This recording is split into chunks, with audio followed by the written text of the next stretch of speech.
Bagaimana kabarnya hari ini? Semoga kita meskipun dalam masa pandemi seperti ini kita tetap sehat walafiat.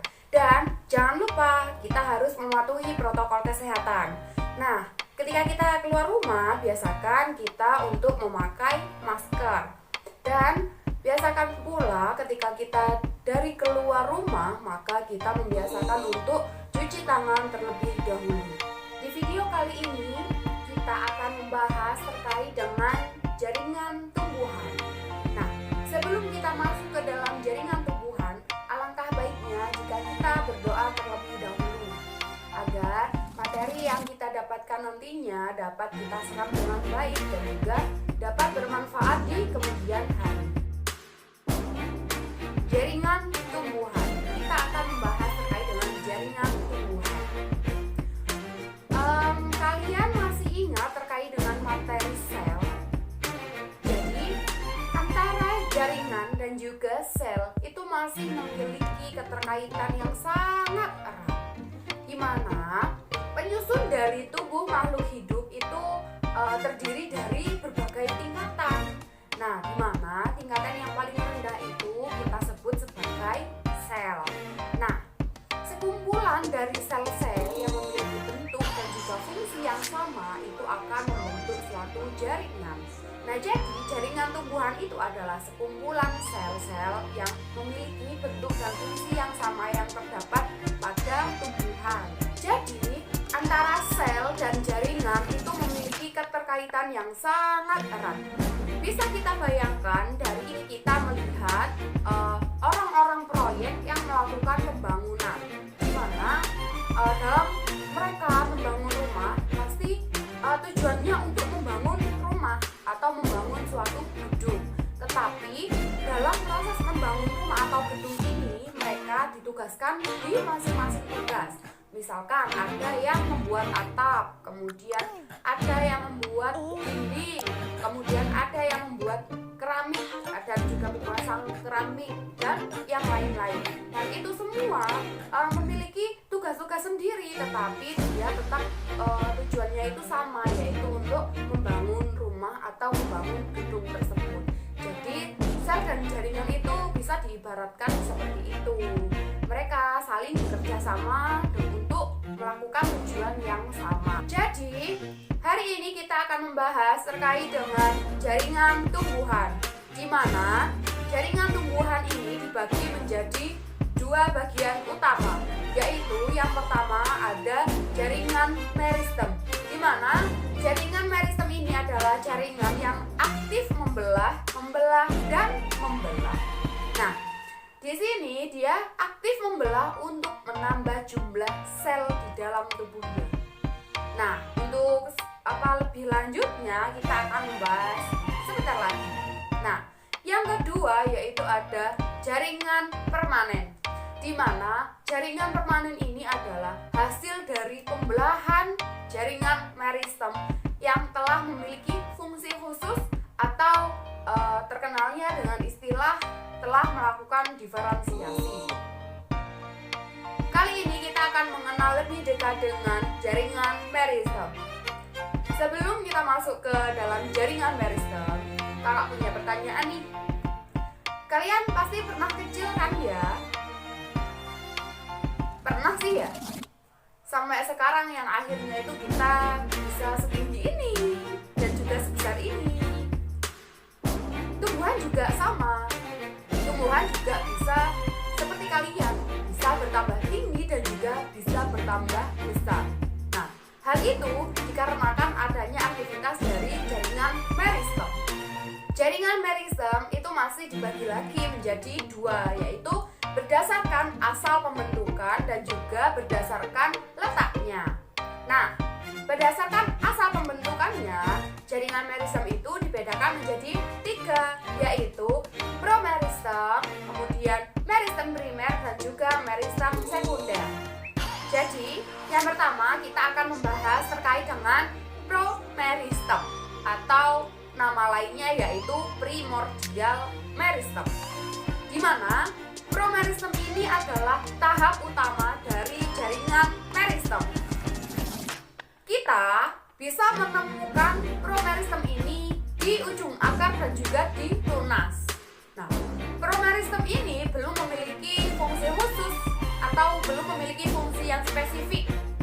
Artinya promeristem ini sel-selnya itu masih melakukan pembelahan terus-menerus untuk memperbanyak diri. Hal ini karena sel di dalam promeristem ini masih belum berdiferensiasi, sehingga dia hanya melakukan tugas sebagai pembelahan sel secara terus-menerus. Selanjutnya, tumbuhan akan melakukan proses selanjutnya, yaitu meristem primer. Nah, meristem primer ini dapat kita temukan di tumbuhan dewasa dan masih melakukan pembelahan, tapi sel-selnya sudah melakukan diferensiasi. Nah, meristem primer ini dapat kita ketahui di ujung batang, kemudian di ujung akar, karena pada fungsinya yaitu meristem primer ini sebagai pertumbuhan primer karena menyebabkan tumbuhan itu dapat bertambah tinggi dan juga menyebabkan tumbuhan bertambah panjang. Itu karena adanya meristem primer ini. Nah, meristem primer ini akan melakukan terus membelah dan ada yang terdiferensiasi menjadi meristem sekunder. Nah, adanya meristem sekunder ini mengakibatkan tumbuhan bisa menjadi lebih besar atau melebar. Pada tumbuhan yang telah melakukan pelebaran atau semakin membesar ini tadi, itu umumnya dia berkayu dan juga tebal. Tumbuhan menebal itu dikatakan sebagai pertumbuhan sekunder yang biasa disebut sebagai kambium. Nah, kambium itu dibagi lagi menjadi dua, yaitu kambium vaskuler dan juga kambium gabus. Yang pertama yaitu kambium vaskuler. Kambium vaskuler ini berperan sebagai lapisan pertumbuhan sekunder utama pada batang dan akar tumbuhan. Dan kambium vaskuler ini terjadi pada dua arah, yaitu baik ke dalam maupun ke luar badan tumbuhan. Untuk jaringan vaskuler yang ke arah luar akan menghasilkan floem, sedangkan jaringan vaskuler yang ke arah dalam itu akan menghasilkan xilem. Sedangkan kambium gabus menghasilkan lapisan pelindung yang kita kenal sebagai jaringan gabus. Nah, pertumbuhannya juga terjadi secara dua arah, yaitu keluar dan juga ke dalam badan tumbuhan. Pada jaringan gabus ini yang tumbuh ke arah luar itu dia terdiri dari sel-sel yang mati yang disebut dengan velum. Nah, sedangkan jaringan gabus yang tumbuh ke arah dalam ini tersusun atas sel-sel yang masih hidup dan biasa kita sebut sebagai veloderm. Dari ketiga lapisan ini secara keseluruhan kita sebut sebagai lapisan melindung yang dikenal dengan periderm.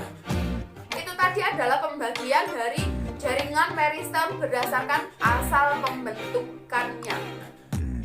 Selanjutnya kita akan membahas terkait dengan jaringan meristem berdasarkan letaknya. Berdasarkan letaknya, jaringan meristem itu dibagi menjadi tiga, yaitu meristem apikal, kemudian meristem interkalar, dan juga meristem lateral.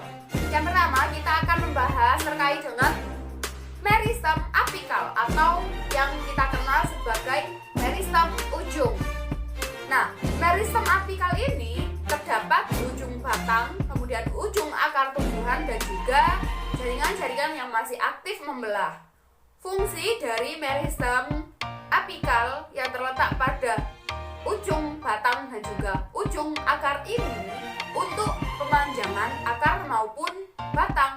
Nah, proses pemanjangan ini dia dapat menumbuhkan tunas apikal yang tumbuh di pucuk batang maupun di akar, yang nantinya akan menjadi cabang-cabang samping dari batang maupun akar. Pada meristem apikal ini dibagi menjadi tiga bagian utama, Yang pertama, ada protoderm, di mana protoderm itu letaknya paling luar, yang nantinya protoderm ini akan berkembang menjadi jaringan epidermis. Nah, yang kedua yaitu ada prokambium, di mana prokambium ini terletak di antara protoderm dan meristem dasar, yang nantinya prokambium ini dapat berkembang menjadi jaringan angkut dan juga meristem sekunder.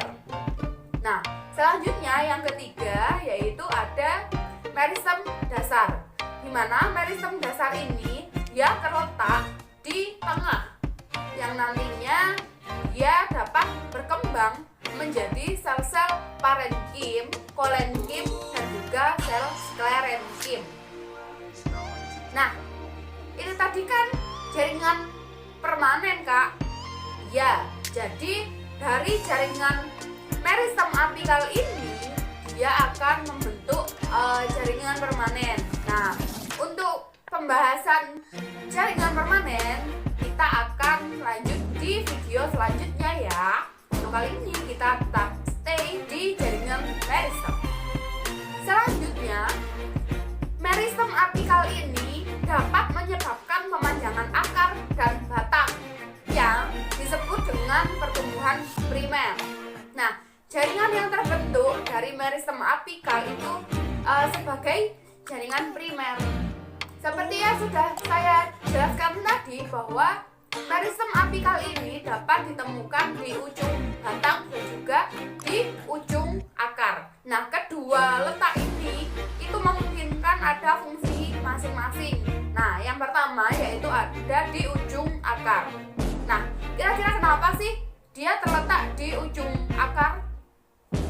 Jadi, kenapa dia terletak di ujung akar? Karena pada ujung akar ini meristem apikal ini dapat memungkinkan terjadinya jalinan di dalam tanah, sehingga dapat memperoleh air yang dibutuhkan oleh tumbuhan. Nah, yang kedua, dia terletak di ujung batang. Kenapa dia terletak di ujung batang? Karena pada ujung batang ini dapat dihasilkan sel-sel baru yang akan membentuk daun. Jaringan meristem berdasarkan letaknya yang kedua yaitu meristem interkalar.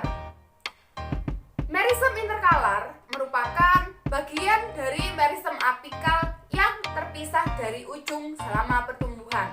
Nah, meristem interkalar ini terdapat di antara jaringan dewasa atau jaringan yang sudah berdiferensiasi. Misalkan di pangkal ruas batang rumput. Nah, meristem interkalar ini dapat menyebabkan ruas batang bertambah panjang. Oleh karena itu, pasti kalian pernah kan melihat sapi sedang memakan rumput. Nah, rumput yang telah dimakan sapi ini tadi, lama-kelamaan dia dapat tumbuh kembali. Nah, rumput dapat tumbuh kembali itu karena pada rumput kan kebanyakan dia memiliki ruas-ruas pada batangnya. Nah, karena adanya meristem interkalar pada ruas-ruas batang ini, dia dapat melakukan terus tumbuh, sehingga meskipun dia dimakan sapi, dia dapat melakukan pertumbuhan secara terus-menerus. Selanjutnya, yang ketiga yaitu jaringan meristem lateral. Nah, jaringan meristem lateral ini terletak memanjang sejajar permukaan akar atau batang. Nah, meristem lateral akan menyebabkan pertumbuhan sekunder pada batang maupun akar, yang menyebabkan terjadinya penebalan batang dan juga akar. Kalian pasti pernah tahu kan, dari tumbuhan yang awalnya cuma segini, dia bisa menjadi sangat besar sekali. Nah, itu karena adanya proses penebalan batang maupun akar. Nah, penebalan yang terjadi ini itu karena adanya aktivitas dari meristem lateral. Namun, dalam proses penebalan ini, tumbuhan tidak menghilangkan sel-sel yang lama, tetapi membiarkan sel-sel yang lama dan tetap menambahkan sel-sel yang baru untuk melakukan penebalan pada akar maupun batang tersebut. Nah, dari penjelasan yang sudah kakak sampaikan ini tadi, pasti sudah terjawab kan ya pertanyaan di awal, kenapa sih tumbuhan itu dapat tinggi dan juga dapat besar. Nah, jadi tumbuhan dapat tinggi dan besar itu dikarenakan adanya aktivitas dari jaringan meristem. Dan jaringan meristem itu dapat dibagi menjadi asal pembentukannya dan juga dari letaknya.